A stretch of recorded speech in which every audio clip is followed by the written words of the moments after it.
There was that guy screamed that day. Every New Yorker has heard the reports of beasts lurking in the city sewers. The weirdest thing that we find is human remains. Now, Monster Quest goes deep underground. What is that we hear back there? In search of New York's sewer gators. What is that moving in there? Oh, look at that. That's a nest. Witnesses around the world report seeing monsters. Are they real or imaginary? Science searches for answers on Monster Quest.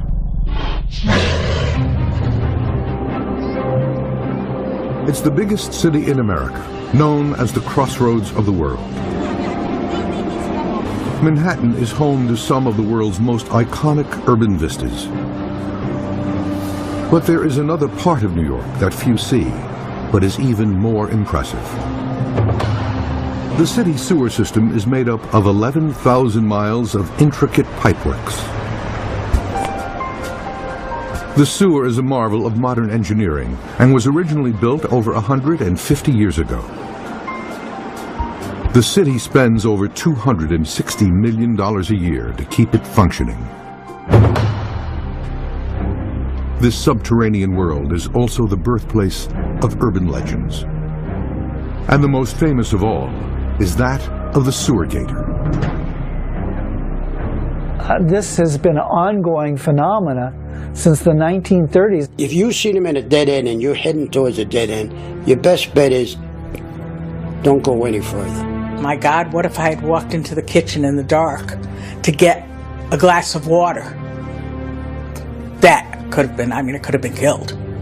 I was attacked by an alligator with no warning whatsoever and crystal clear water. Eyewitnesses describe alligators 14 feet long and weighing over 1,000 pounds. This apex predator's powerful jaws can crush bones. This resilient monster is known to thrive in the world's most inhospitable areas. The New York City sewage system, which processes 9 million gallons of waste weekly, would fit that description. Most residents think gators in the sewer system are a myth, but the legend is based on historical facts. Alligators in the sewer is definitely a true story. Cryptozoologist Lauren Coleman has been studying this phenomenon for 25 years.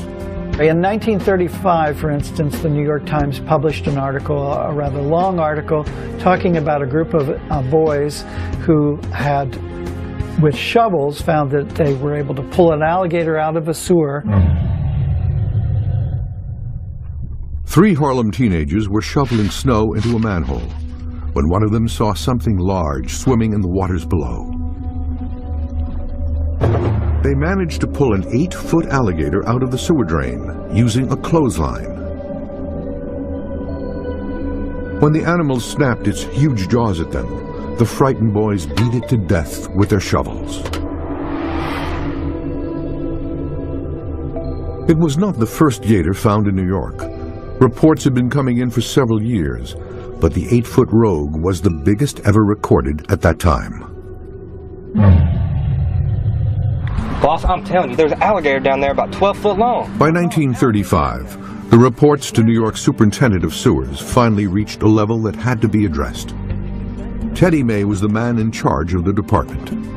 His workers were saying they were seeing alligators in the sewers. He didn't believe them. Boss, I hadn't been drinking, I swear to God. There's an alligator out there. He thought they were drinking whiskey and really playing games on it.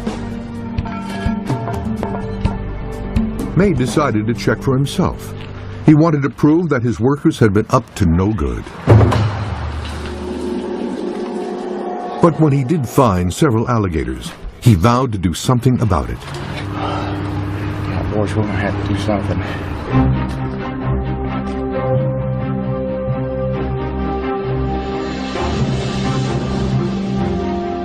He sent crews of his people into the sewers with rifles, and he killed some of these alligators.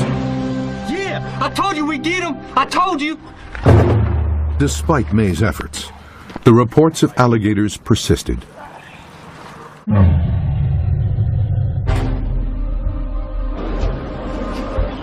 think it would be pretty difficult for it to survive down there. Jason Simonelli is a district supervisor with the Department of Environmental Protection. He's been overseeing parts of the New York sewers for the last 20 years. There's a lot of dangerous gases down there that could knock you unconscious. It's all discharged from houses. It's very warm. It's dark. It's wet. It's not, nothing you want to be staying in too long. The department, which is responsible for the sewage system, denies there's any truth to the legend. An alligator living in a sewer? I've never seen one, and I've been looked in plenty. What we're finding from the Department of Sewers in New York nowadays is that all reports that are coming in are silenced. It's really unknown why the Department of Environment puts the clamps on these reports. The speculation is really in two areas. One, that they're highly embarrassed that there are alligators in the sewer, and two, that they're afraid that the citizens of New York City will be scared to death that there are actually alligators beneath their feet.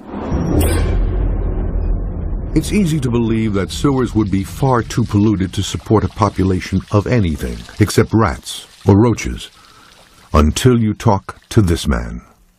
Oh, I don't think there's any doubt that alligators could survive in a sewer in a big city like New York. Those are actually pretty hospitable places for alligators. Dr. Kent Vliet is coordinator of biological sciences at the University of Florida. These animals really have quite an amazing ability to fight off disease and fight off infection. And the proteins within their body are capable of killing bacteria, capable of killing viruses, capable of killing amoebas. So all of these microbes that cause disease in many groups of organisms have a great difficulty in creating disease in crocodilians. It's a really resilient group of organisms. A large city sewage system might not be the most natural place to find alligators, but they have been found in them before. This video was shot in New Orleans. This 8-foot alligator escaped Hurricane Katrina by hiding in the sewers. The animal was found by sewer workers several weeks later, in apparent good health. While it is not known how this alligator got into the sewers, this expert is not at all surprised. I've personally have seen alligators survive in really nasty conditions. Dr. Ken Crisco is a herpetologist with the Florida Museum of Natural History. Alligators are quite resilient, and I believe that they can really tolerate quite a bit of different contaminants and different types of environmental conditions.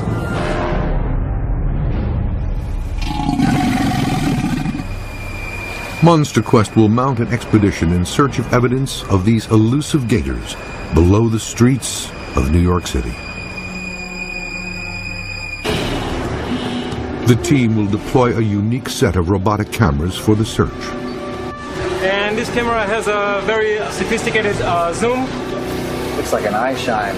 They'll also employ an audio baiting system to try to draw out these reptiles. We have baby alligators on here. The team will evaluate whether the sewer system is a viable habitat for alligators, and will look at how big of a threat gators in the sewers would be. If they're opportunistic feeders, they'll feed on anything and everything. And finally, Monster Quest will travel to Florida to investigate how these prehistoric monsters might have adapted to such an unnatural environment. Alligator can survive in total darkness. He actually will grow a lot faster in total darkness.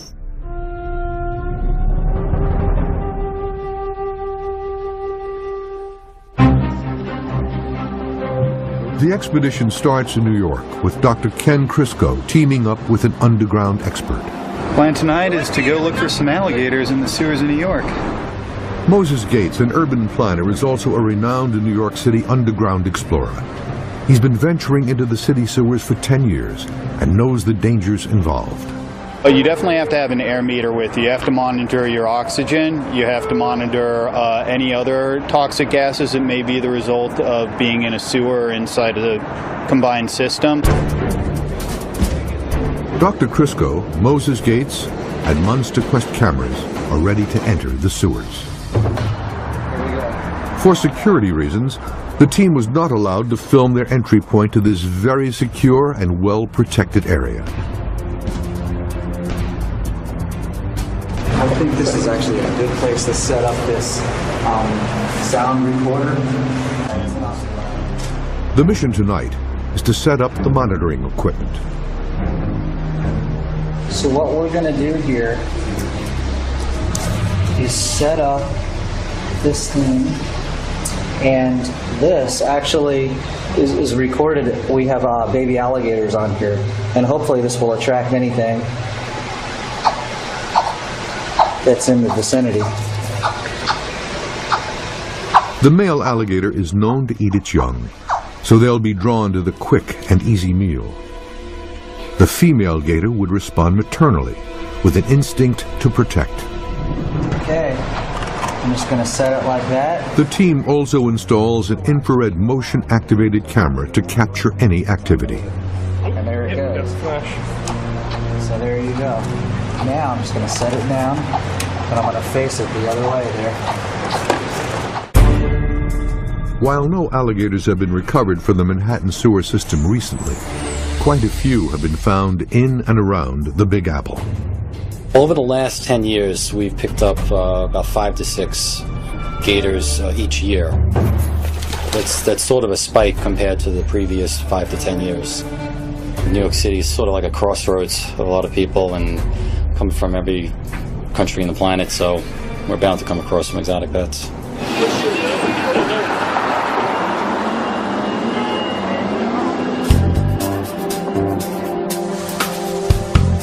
The team's audio baiting system and camera systems are in place, 20 feet below the streets of Manhattan.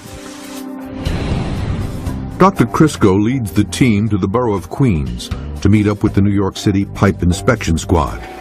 They're equipped with some cutting-edge hardware. This camera can go up to 400-inch pipe sewer lines. We have extra lights because it's very, very dark in there. Also, this head can turn 360 degrees. And also can go up and down in case of water, if we have water inside the sewer. The camera they use was originally designed for surgery and internal medical examinations. It provides high-quality pictures and can monitor humidity and ambient temperature. The camera is mounted on a remote-operated vehicle called the Mudmaster. With its 8 high-traction wheels, it can get through some of the toughest terrain that the sewers can offer.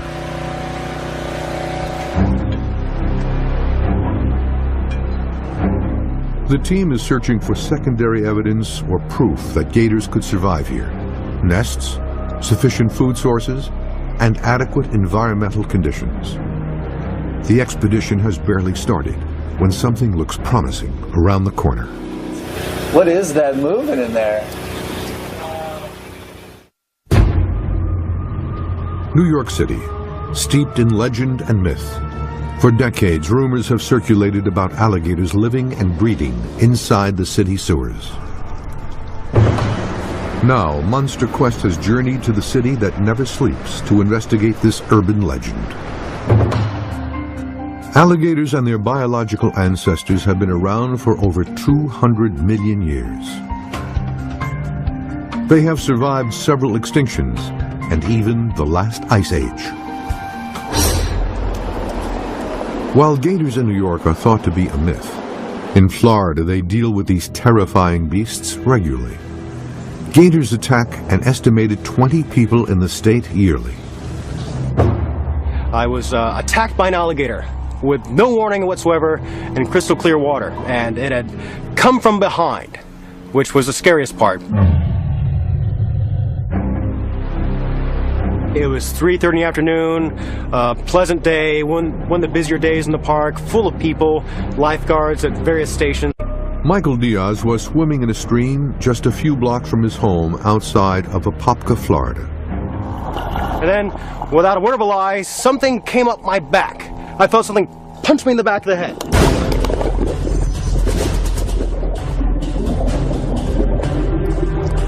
And so I was pushed underwater by this thing. I presume it was a person.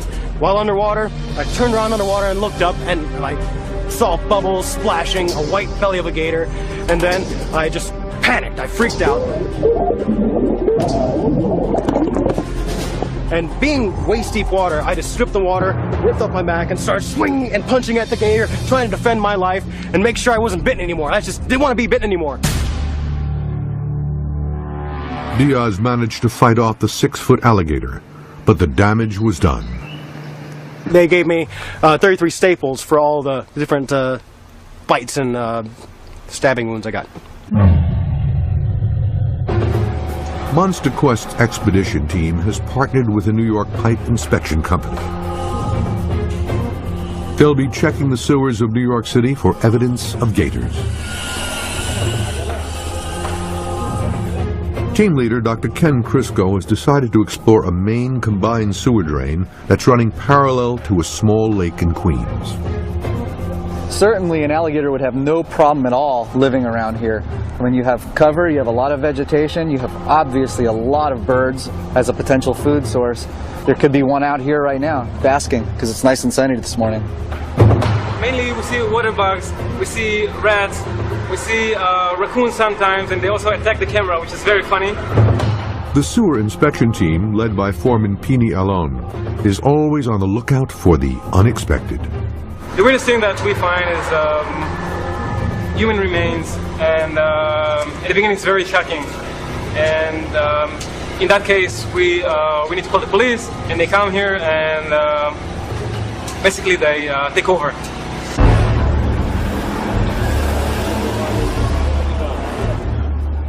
The New York sewage system is extremely complex. The city's first underground sewer goes back to the 17th century, when the Dutch built a channel down the middle of Broad Street and decked it over. As the city grew, so did the sewer system. Because they were building like crazy downtown. Frank Desposito spent 50 years working in the sewers. Nobody knows its history better. And those were the worst sewers in the world. In the lower Battery part, there's still wooden sewers down there, right? At least there was when I was there. And we had carpenters that used to go in and repair those sewers. And the oldest sewers in the city are in the lower part of Manhattan. So if you didn't do the job right, those sewers could crumble up on you. And you didn't want that to happen. New York is equipped with a state-of-the-art combined storm sewer system. It contains more than 11,000 miles of pipes and drains that carry over 1 billion gallons of wastewater every day. When New York is flush or turned on a faucet, the water flows through 4-inch pipes that lead to 36-inch main pipes, and these connect to combined sewer and storm drains that flow to treatment plants. If they were placed end-to-end, the pipes and drains would stretch from Times Square to Australia.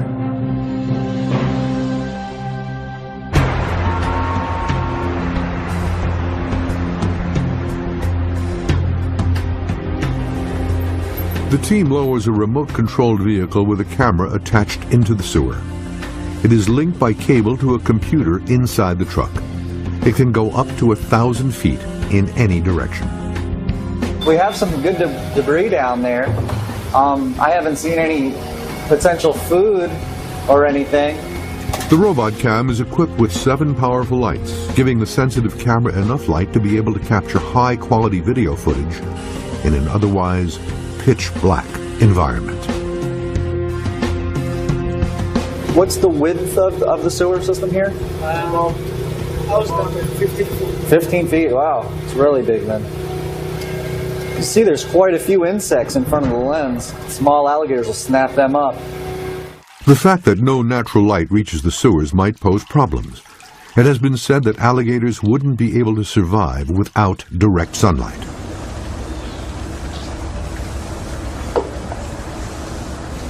But Dr. Vliet disagrees.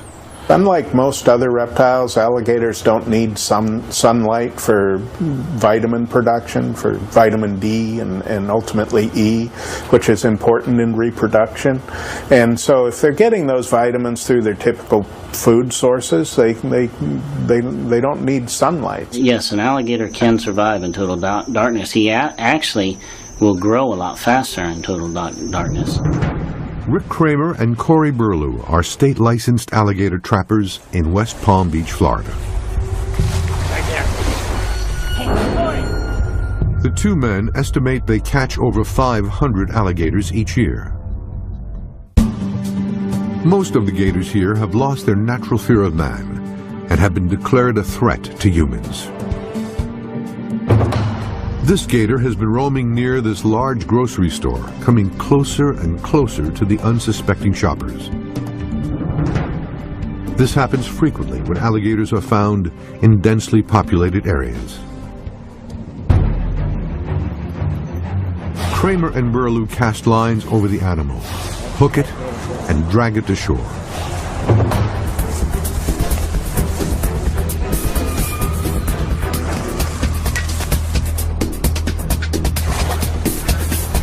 Burlew steps knee-deep in the water, inches from the predator and his snapping jaws.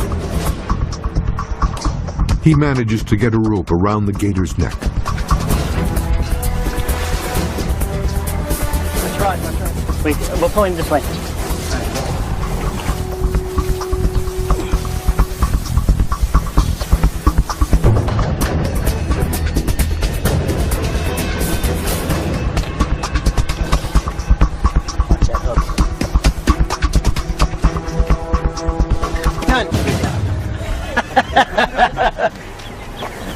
Was that 8 seconds or less? That's the way you do it. During his 14-year career, Kramer has seen alligators everywhere. He'd be scratching at front doors. I mean, they got pictures of a gator in Wellington. Looks like he's trying to ring the doorbell. My God, what if I had walked into the kitchen in the dark to get a glass of water? That could have been, it could have been killed. Sandy Frosty knows what it's like to find a gator in an unexpected place. I came home one evening and I was here about an hour or so, and all of a sudden I heard a loud noise in the kitchen. I knew it was too loud, it couldn't be the cat, so I got up and went into the kitchen. And there was an 8.5-foot alligator in my kitchen. So I turned around and went back to my bedroom and closed the door and called 911.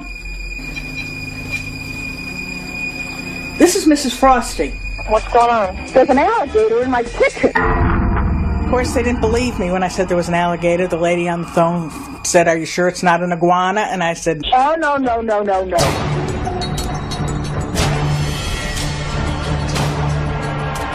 The gator got inside by breaking through a screen door. He was apparently trying to get at Poe, the family cat. Sandy is lucky. A mature alligator this size could easily have killed her. I've seen a gator break loose one time, and he was about a 10-foot alligator, and none of his tail touched the ground when he was going after it. And it's enough to scare you, I can tell you that. You don't want something like that coming at you. An alligator at full speed can travel 27 miles per hour. That, combined with an average weight of 450 pounds, makes for a dangerous predator.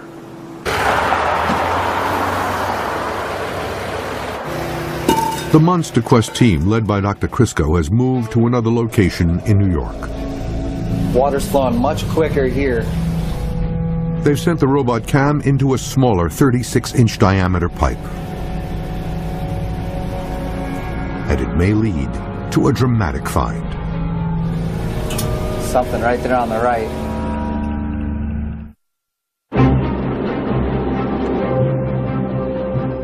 Monster Quest is in New York City to investigate one of its oldest urban legends, finding out whether alligators live in the sewers beneath these streets.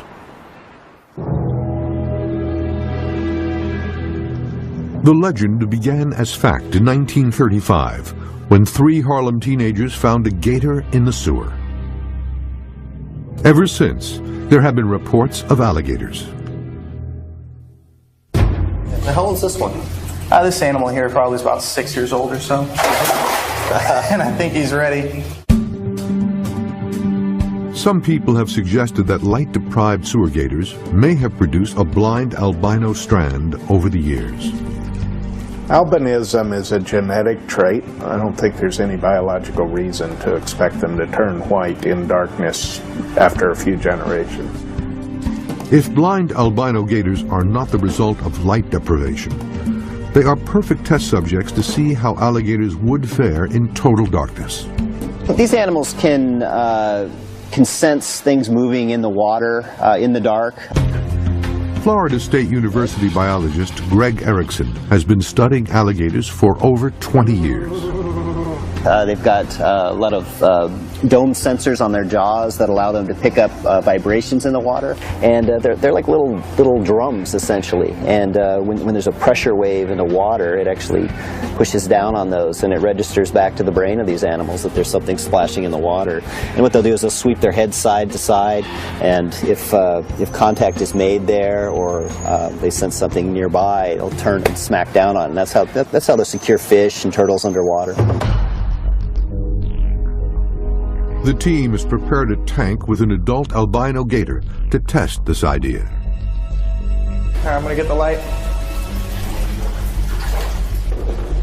Monster Quest's infrared camera allows Dr. Erickson to watch the blind alligator's reactions as he throws food pellets into the tank. So I can see her on the camera here, Kevin, sweeping side to side in the dark. Yeah. Here, I'm gonna toss one right at her here. It goes a little deep. Look at that. And that's fairly typical behavior of an alligator with no eye problems if it is dark out. And you can see here this animal, as soon as this hits the water, it's going to cue in on where it splashes. Wow. Turn right on it. Now this animal's almost blind. Most of these older albinos like this can't see anyway. They lose their eyesight as they get older. And of course, with the lights out like this, I suspect this animal is literally blind. We do have quite a bit of experience of alligators living under almost total darkness virtually all the time. And they do quite well in those circumstances. Alligator farms are the perfect example. To make the alligators grow faster, they keep them in constant darkness. An alligator in the wild will only typically grow 6 to 12 inches a year. They got alligator farms growing the alligator 4 to 5 foot in a year. In New York City, the team has uncovered a variety of food sources below ground. Something right there on the right. Oh, mama. That's big Papa Roach right there.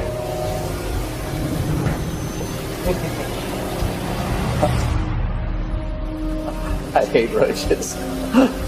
Probably 2-3 ounces a piece. Yeah, alligator, even large alligators will eat insects, especially that large. Looks like there's plenty of them too. And the roaches are not alone. Oh, look, there are worms in there. And those earthworms would be a great food source for alligators. So in this sewer system, we're seeing a lot more potential prey for an alligator for sure. Hungry gators could also rely on the estimated 10 million rats that plague New York City. If you go down to the meat factories where the blood and everything is coming through the sewers, they got rats down there that are monsters. Alligators, pretty much, they're opportunistic feeders. It could be fluttering at the surface of the water, or it could be just sitting there. They'll eat dead things as well. In fact, they'll eat trash, debris. Really, it doesn't matter. While there are evident food sources, there would be other challenges for a gator living under New York City. The borderline of the waterways that they can go into seem to be dictated by freezing conditions. If you have an environment where the water freezes over, that seems to be the limit for these animals. But I don't think these animals could be sustained long term in a New York sewer system. The average winter temperature in New York City is 32 degrees. But underground, it's a whole different world. Most of the time, it's warmer water coming into the sewer system, and then we have Con Edison has steam that dumps their traps. They release steam into the city sewers, which really elevates the temperature to, you know, it's degree-wise, could be pretty hot. You can actually get burned.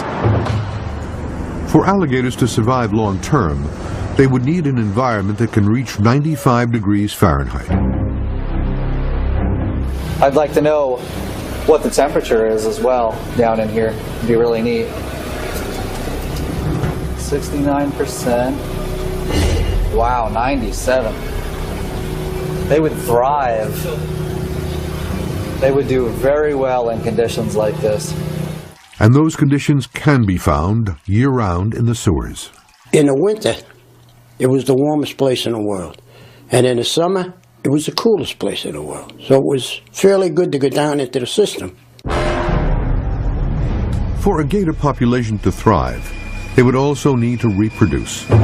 Alligator egg incubation is thermoregulated, meaning eggs kept between 86 and 93 degrees would produce both male and female hatchlings.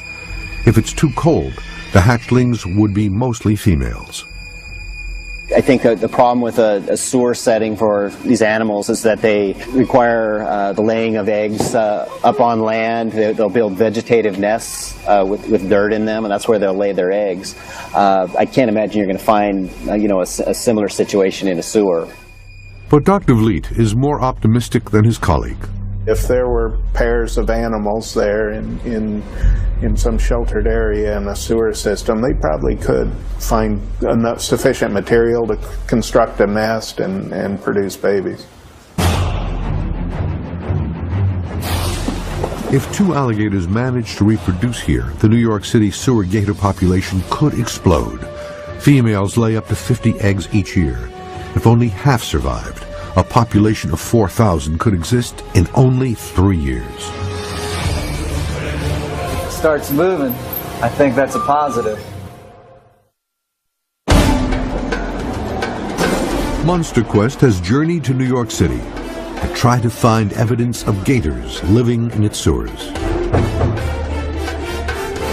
Dr. Ken Crisco has set up a baiting call transmitter, hoping to lure a sewer gator to a camera trap. While this call doesn't sound very dramatic, it's a gator magnet. The team tested this baiting call in Florida.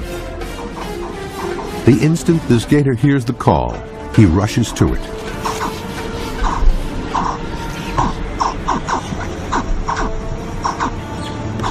As do the biggest of alligators.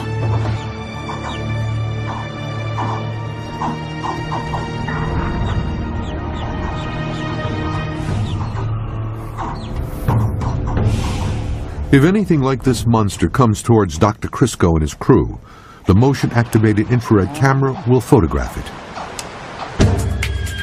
There have been alligators found in the New York City sewer system before, but if their food supply is threatened, they could be a big threat to humans. They might then start deciding they want to go from eating rats to small dogs to maybe even the occasional homeless person.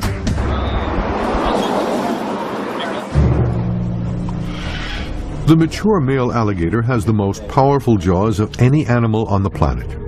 This is a 13.5-foot American alligator. Almost as big as they get. The biggest ones are 14 feet. A really large alligator like this can generate bite forces of about 3,000 pounds. So it's like setting a car on top of those jaws. You're trying to bait me, aren't you? Yeah, you are.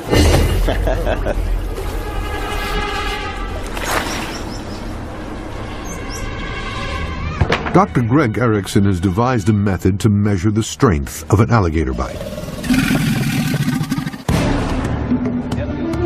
He will strap down a live alligator to this board and have it bite down on a measuring device. But first, they must catch the alligator.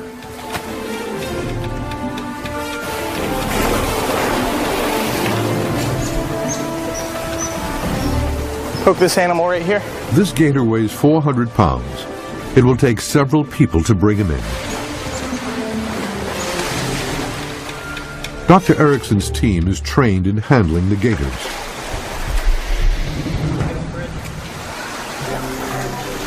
All right, ready? 1, 2, 3, go. With these apex predators, any mistake could be fatal. Dr. Erickson rushes to tie the animal down.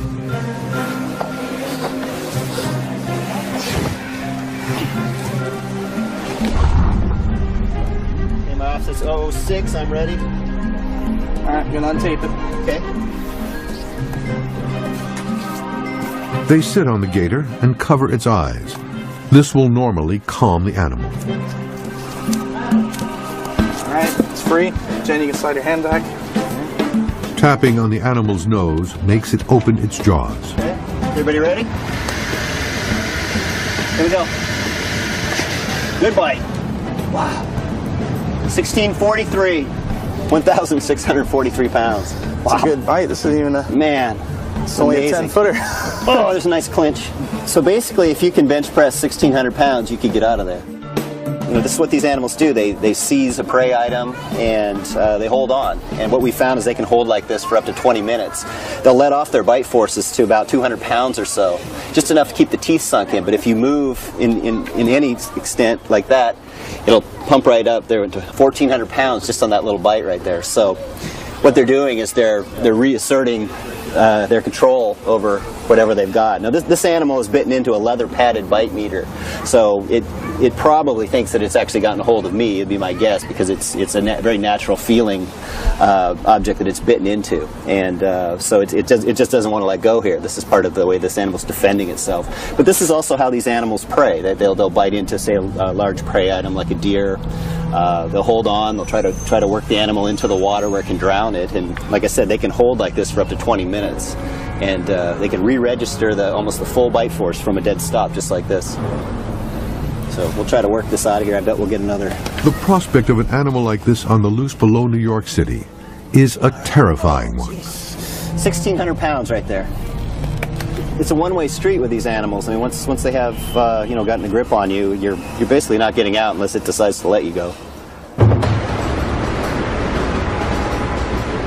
The Monster Quest expedition team, led by alligator expert Dr. Ken Crisco, is preparing to explore the New York City sewers. The only real way to know is to go see for yourself. The team will join urban explorer Moses Gates and look for signs of sewer gators. Watch out! Monster Quest has ventured beneath New York City to search for the existence of alligators living in its sewers. Since 1935, when an 8-foot alligator appeared in Harlem, reports of rogue animals roaming the warm and wet sewers have persisted. This man is a herpetologist from Florida searching for alligators in the sewers of New York City. This man is a leading expert on alligators. He believes alligators could easily live and even reproduce inside the New York sewers. This biologist has developed tools to measure alligator bite force. And this man works every day in the New York sewers, but has never seen an alligator. Dr. Ken Crisco was in the New York sewers with urban explorer Moses Gates, looking for signs of sewer gators. Oh yeah, we got some goodies up here. Let's check this out. Looks like slugs. Look at all the slugs. And they'll eat them up for sure. Look at that. Big slugs here. So they're really all around us. So there's definitely quite a lot of animal material for them to eat. The team comes up to a smaller pipe coming from a residential neighborhood. Is that active sewage? Oh yeah, wow, that is absolutely sewage. This is the same kind of sanitary pipe where swarms of alligators were reported in 1935. At the time, Teddy May was the superintendent of sewers in New York. Teddy was hired by the city to make sewer maps. I think that was his main job.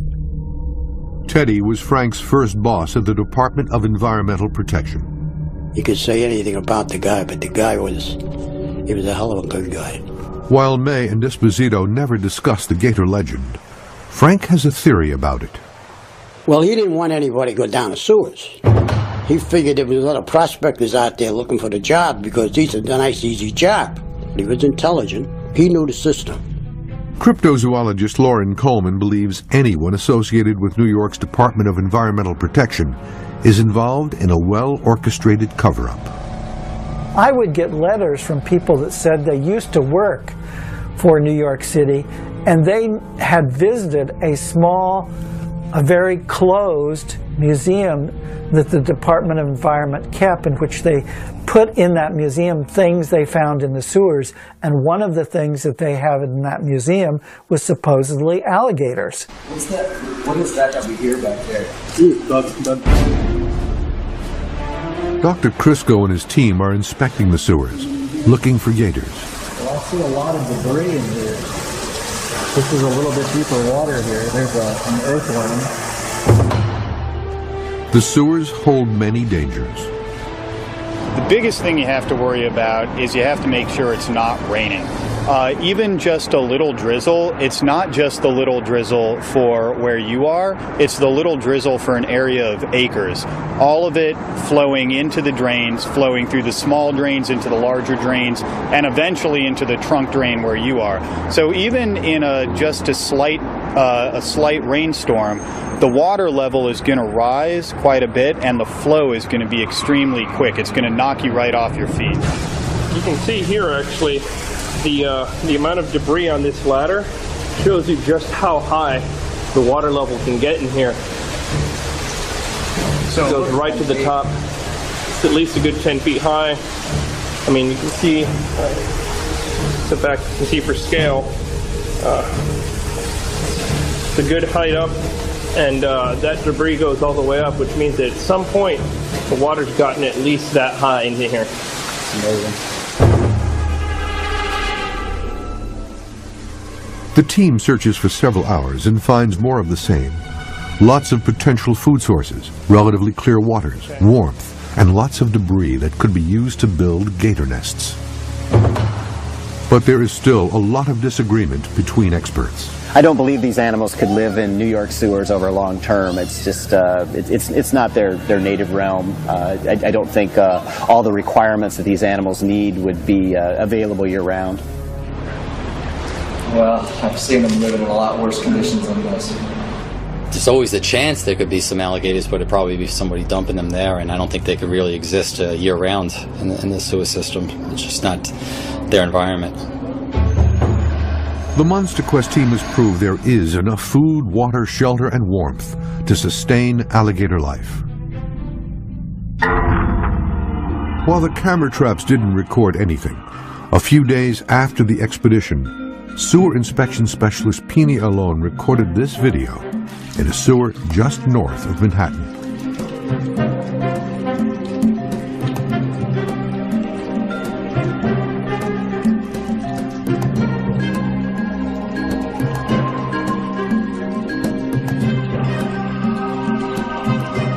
It's a salamander.